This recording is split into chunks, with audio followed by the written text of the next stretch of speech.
There once was a world where fainting wasn't a cause for concern.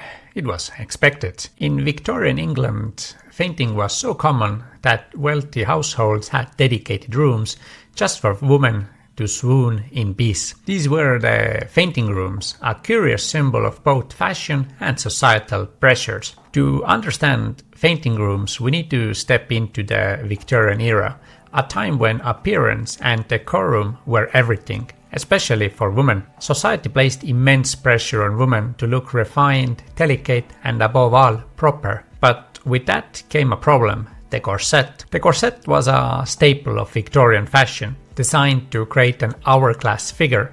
It clinched the face tightly, pushing the ribs inward and restricting the lungs. While corsets helped achieve the desired silhouette, they also made it incredibly difficult to breathe, especially during societal events where women wore heavy dresses and layers of fabric. With restricted airflow and high expectations to maintain poise, women frequently felt lightheaded and fainted. But rather than being seen as a health concern, fainting was viewed as a symbol of femininity and fragility, qualities that Victorian society prized. Enter the fainting room.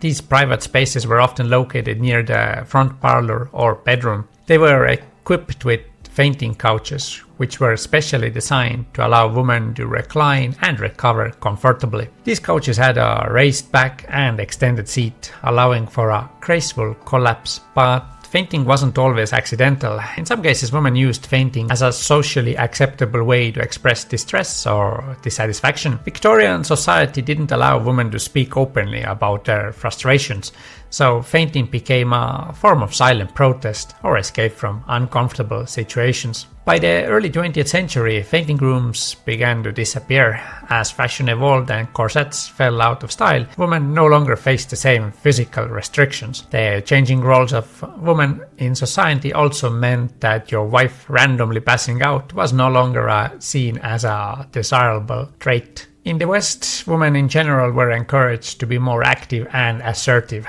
leaving the era of swooning behind. Today, fainting couches remain popular as decorative furniture, but their original purpose is often forgotten. What once was a practical necessity in Victorian times is now a charming relic of a bygone era.